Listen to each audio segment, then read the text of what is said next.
What's up, everybody? Welcome to the Dope People podcast. This one is pretty funny to me already as I'm showing up. First, because I feel like my hair is a disaster.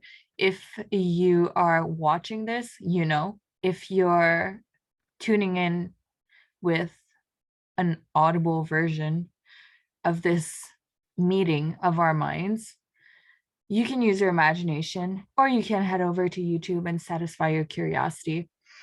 Um, do I have a recommendation? Stick to whatever feels right. Don't give yourself the trouble. Your imagination is probably serving you as good as anything else. You also are going to be saved from seeing the portrait of two pigs behind me, because that's what we see. On the wall is a, what do you call that? A painting? A painting of two pigs. I'm gonna invite you in on my chilling again, because that's what I'm doing lately. When I feel like I'm going a little crazy because I don't know what to do or I'm annoyed with something, I just choose to like open up a dialogue with my imaginary audience. Yes, very healthy, I know. I guess that's what we're all doing. We're all craving connection, so we kind of reach out in the internet. In the internet, yes, not on. We're kind of in the web, and we look for a connection. So I'm not gonna go in details about what's annoying me because, well, to be honest, I already uploaded a video about that. I recorded something about it, and I've been trying to modify it, and well, my skills are not so up to date yet. And the last thing I wrote in my journal is hire somebody to do this thing where you can watch my videos, choose some clips that you like, and make them shareable on Instagram, because apparently this is some sort of strategy, as if I had to be strategic with my expression. But this is not the point. The point, if because it's very important for me to stick to my original intention of why I started doing podcasts, is to give myself permission to express, because that was my major blockage in life. My major blockage was just giving myself permission to express. I kind of mentioned it, but today I started listening to an audiobook, The Big Magic book by Liz Gilbert. And it's a book about creativity itself, about our relationship with creativity, and how um, fear is always going to be part of the process. It's always going to be there, but you just don't let it run the show. So I really like that idea. She kind of explains it in this very lovely manner of she goes in a car ride, and in the car, like before starting a project, um she talks to her fear as if she was driving and creativity is in the seat next to her, and fear stays in the back seat. So like it has a place to be, but it's not running the show. So I love how she has that conversation with her fear. And that also makes me feel like it is very healthy to speak with ourselves. So, according to all these facts, I'm not insane. I'm not insane. That's great. It's really good. I'm happy I could give myself this diagnosis. Um, there's a grocery bag. I'm still in this is my current bedroom, and I'm just taking a break from the artistic projects right now. But I did spend the entire day painting, connecting with somebody else for a different podcast, and then listening to an audiobook. So it was a pretty wholesome day because yesterday was more of an emotionally charged day. It was difficult because I was feeling very annoyed with myself, and I was feeling like I was not being productive, and I was being hard on myself pretty much, which is totally unnecessary and unproductive. So I made a plan of action, and my plan of action is pretty much to make more art and to have more fun. Doesn't sound too bad, right? It's a pretty privileged life. Very privileged. Yeah. Hmm. I've been meaning to be a little more intentional with meditation as well. Certain practices definitely help me stay on track and staying sane. Staying sane is a big topic to me. Um, you know, the popular expression stay safe right now. Well, I think it's really about staying sane. So, shout out to all the people out there who have been doing the practices of yoga, meditation, and all that good stuff.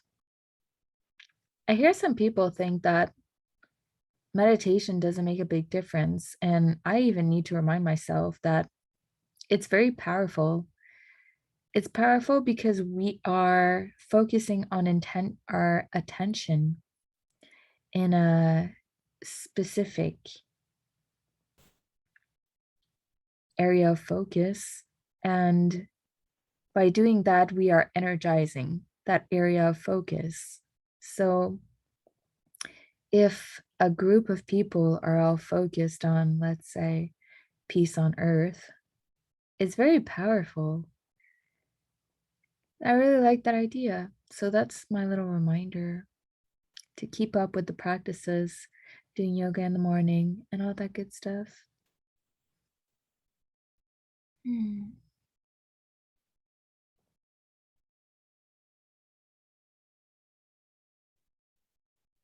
I like to be quiet sometimes and just listen.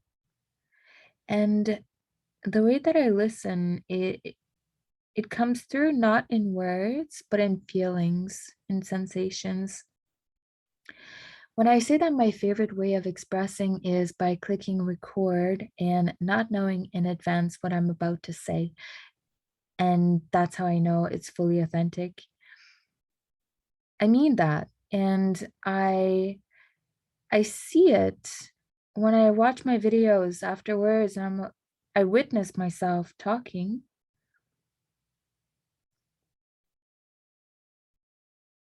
It shows me how there's this flow animating us. But if I start looking at myself, like I just did there you saw there was like an interruption in my flow. It's because I spoke about looking at myself, and that kind of took me out because then I was looking at myself through my mind's eye, and it kind of gets me out of the flow because it's like the focus is not so much on the sensations anymore. It's on, oh, my own judgment of myself. So when I'm listening, I'm really being present to what I feel. And I just let it flow. And it's a practice. It's a practice of listening to intuition. Intuition is a new language to me. I wasn't very in tune with my intuition before. My intuition was, I wouldn't say turned off, but I wasn't paying attention to it. I was intentionally disregarding it because my mind was so strong about particular things. I'm sure everybody, you can all relate with that kind of feeling like you're overstepping your boundaries or you're not respecting your own boundaries. It was kind of like that. I was doing that a lot, um, because I wanted to be pleasant for the people in my life, or I just didn't want to face my own issues. So I was keeping busy and I was not listening to my inner cues. But traveling and spending a lot of time by myself has really helped me develop that skill, because when you don't have anybody influencing your flow because you are so independent, it's a really beautiful gift to experience that kind of independence when you have not experienced it so much. Or maybe we get so caught up in our relationships and our attachments to the people around us. It's really nice to experience what it is like to not feel all these attachments like cords going from ourself to all the people in our life. It makes things so complicated, and it's so hard to discern what is our voice and what are our needs. But traveling, it really helped me develop that skill, because um let's say I would arrive on an island and I have no plan. Um, well, it was that practice of, what do I feel like doing? Am I hungry? Do I want to explore some new place? What is going to make me feel best? And just go with my gut feeling. And I've had so many experiences that were just completely magical. And some coworkers would ask me, like, how are your travels? And I think maybe some people wondered about um traveling really as a solo traveler and a young person, which I don't think affects all that much, but maybe I'm biased. Um, and it was most often really, really magical. There was do I share this? I often felt like I was in a vortex. I'm gonna attempt to describe this experience just for the fun of it, hoping that you guys find this somewhat entertaining. Um, when I feel really aligned and very present to an experience, I can feel literally the energy moving like a vortex that I'm in. And I feel it, and it's like hypnotic almost. Like, yeah, full alignment here, energy's flowing, and it's so cool to experience. This would happen when mm, it would happen most often when my vessel is clear. So that means my thoughts are not clouded. I'm at peace in my mind and I'm at peace in my body. So I'm not like hungry or starving, and I'm not super full either. I'm just like feeling good. Most of the time, it's in those situations, and just, yeah, I've done a lot of cleanses also and detox processes to just like clear my channel, have energy flowing efficiently. And like I said, keeping up with certain practices. And the magic that would unfold from those travels was incredible. I wrote about it quite a bit.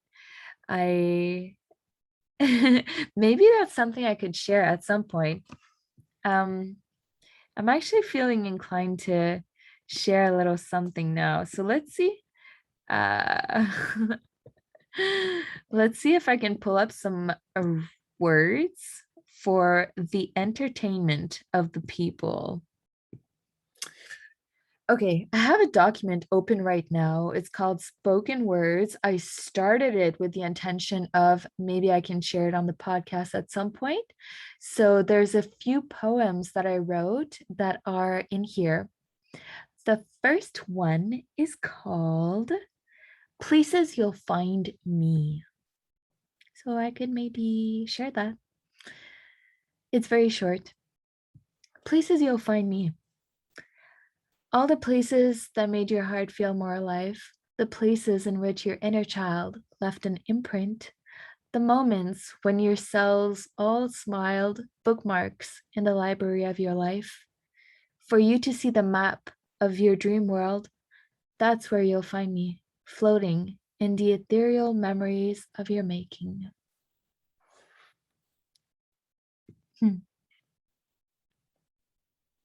I hope you like that. I guess I was feeling inspired at that time about, yeah, just what it feels like to be present, and also how we all live in each other's minds in some way, just being part of each other's dream. Let's see if I can share something else interesting. This one is called Molecules in Form. It's the next one on the document. I won't overthink it. And it's short. So let's read Molecules in Form. Molecules floating free, stumbling in our dreams, drawing shapes in the air till it's ready to be shared. Don't worry about timing. This is God's inner workings. Simply keep your gaze straight and give thanks as you create. Energy running high, asking for an ally to bring it into form, settling your own norm. Regardless of past art, your unique eye draws the chart, and the ones who can see will smile wide as you be.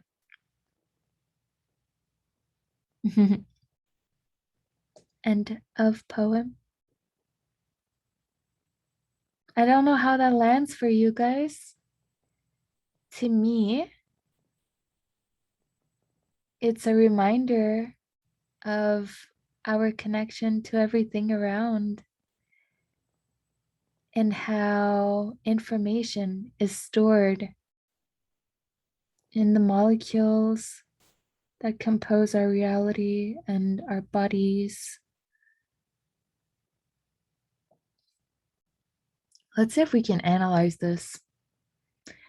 Molecules floating free, stumbling in our dreams, drawing shapes in the air till it's ready to be shared. So to me, this is the ideas that are kind of twirling around and we dream of them and they kind of bubble up and they take shape until we're like ready to bring them into form.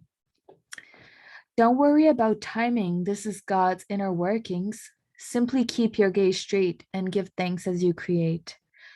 So the two main themes in this verse to me is one, focus, keep your gaze straight. Whatever you want to create, you need to focus on that, and everything else is distraction. It's a really good reminder when you have so many ideas, you want to really be intentional with your focus and to also be grateful all along the way. I need to remind myself all the time, but affirmations and gratitude practices are very useful. Yeah, fuck, we're alive, we're breathing, we're lucky, we're blessed. Third verse. Energy running high, asking for an ally to bring it into form, settling your own norm. This verse reminds me of what I was just hearing Liz Gilbert talk about in her book, Big Magic, where she's talking about ideas being these sort of entities floating around, and for people to bring them into life. Well, first, it's like the idea is going to pick a host, and then you choose to surrender to that idea and bring it into life, or if you don't do anything with it, it's going to find somebody else. And in the book, Liz Gilbert she really explains how people she's talked to. In her own experience, she had an idea for a book. She didn't have the chance to give it life, and it sat there for 2 years, that idea kind of untouched. And eventually, she met a friend, and they realized a bit later that, well, first, Liz Gilbert's passion for that idea really died, and the friend around the same time had the same idea come up for that book without them talking, and she gave birth to that book that had the same storyline. So it's the concept that ideas are these kind of ethereal entities, and they are just looking for hosts to carry them or to just let them flow through them, which is probably the healthiest thing, because to carry so many ideas would be heavy, probably. Fourth verse. Regardless of past art, your unique eye draws the chart, and the ones who can see will smile wide as you be. To me, this is the reminder that all of us have a unique perception, and that is our gift. And if we are connected to what is true to us, people are going to recognize that, and they will smile, because you're like, fuck yeah, that person, they're, like, you do you. Yeah, like they're doing them. That's cool. Something to appreciate. I don't know if you guys are enjoying this little spoken word share, this little analysis of the ideas. Let's see if there's okay, a short one. Okay. And maybe I can finish on that. We'll see. I'm just judging them on their length right now. It's so hard for me to judge what I'm doing. It's like I'm just trying to talking with intuition is an interesting thing when mine gets in the way. This one is called Reclaim. And it goes like this. Reclaiming one's power is not about defeating the enemy. It's about looking at your own discomfort, seeing the fear deep beneath, knowing that the need for control is the expression of powerlessness, and that choosing love over fear is your declaration of independence. It takes courage to look at fear and say, I see you, and you don't have to worry. I know it's scary and you're afraid, but I promise we will be okay. Until fear is appeased and alchemized by the fire of your burning heart. Reclaim. Yeah, I like that. The idea of just reclaiming our power by tuning in with our hearts. I believe in that. I believe in it. And every time I wrote these words, they were always coming from the heart, always. I feel them. Do you guys want to hear more? I don't have an audience to actually express how you feel about this. I've read 3 poems right now. I feel like I'm being quite kind of generous.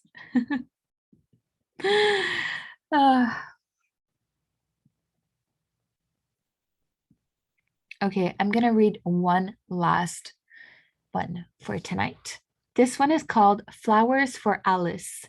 I remember when I wrote this, I was at a park in Thailand. I had this one park that I would always go to. So I had this little routine going on of teaching in the morning and doing all my things that make me feel good, like on a physical and emotional level. And then I would go to the park because I realized how spending time in nature is so fundamental to my mental health, pretty much. And I had the image of Alice with the flowers in my mind, and there's also these beautiful flowers at the park. So it's inspired by that. So here it goes. Flowers for Alice. Gardens of roses in which we were granted the power to water and shelter what we wish to see prosper, like bottled up potions on which name tags index what the essence will blossom, like Alice in dream state. We may choose the water, we may choose the power, we may choose the flavor, we may choose the pleasure. Oh, the fun we can have in this world where the bounds are the ones we make up, limits are not a must. They simply reflect our own intellect. So let's tend to this wonder in which we uncover our infinite nature and witness the changes as we play with senses, leaving new impressions. Through neuronal connections, yes, my dear, it is true. What you think becomes you. Embody this venture. You are the adventure. You are all you wish for and can change any course. For the map that you build is the fruit of your will, and the treasure you'll find is as you've dreamed in time. That was Flowers for Alice. It is the reminder that we are the conscious creators and that treasures that we seek will be uncovered in due time. I'm sitting with this lesson a lot these days. The lesson of timing and how things work out. And really what I'm coming back to is this constant reminder that everything is happening perfectly and that it is all about acceptance. Like, I don't know if I don't know if this is a pyramid. I'm not thinking about the pyramid of Maslow, but I am thinking about something at the top where like the ultimate wisdom or like enlightenment is acceptance. And I think we're all learning this right now. We're learning to accept ourselves. We're learning to accept what is going on. Um, and we're definitely learning to become conscious creators. But if we want to be conscious creators, it starts with our inner experience, what's happening inside of us. Like obviously there's things outside of my world that need working. It's it's clear that our world is not perfect and there's a lot of suffering going on. But the first thing I need to tend to is my own internal disposition. What am I creating inside of me so that I can project that on the outwards? And that's the ultimate alchemy. For anybody who's interested in alchemy, that's how it starts is the alchemist must start with self-introspection and learn to transmute all their darkness into light. But it really it really involves a process and it requires time and patience and practice, I suppose. It doesn't come just like that. When we're talking about changing things, it's not instant. Unless you're in the quantum realm, definitely things are different in the quantum realm where everything is happening simultaneously. And it is like that. It is. Everything is. It's not going to be. It wasn't. All of that is only in our minds. Ultimately, this is a quantum reality. So everything is happening right now. That's so freaking cool. Okay, thought that comes to mind about this. If you are in a state right now where you're lacking inspiration or you're questioning yourself, here's a fun tip I learned about. You can actually send your future self an inspiration right now. So close your eyes. Let's do it together. Let's do the practice just for fun. Close your eyes and picture a golden ball of light. And this golden ball of light is a ball of inspiration. Or if you need healing of any sort, if you need anything, whatever you need, picture that golden ball of light to be that and throw it to your future self. In your imagination, throw it to your future self and know that you will receive it in divine timing, as we always do. So that's cool. We just threw ourselves some healing. um, honestly, I feel like I'm judging my hair and my look. But yeah, it is what it is. I am gonna stop this recording right now. I thank you for hanging out with me. I mean, it's so strange. But it's also interesting to be showing up so authentically without a plan.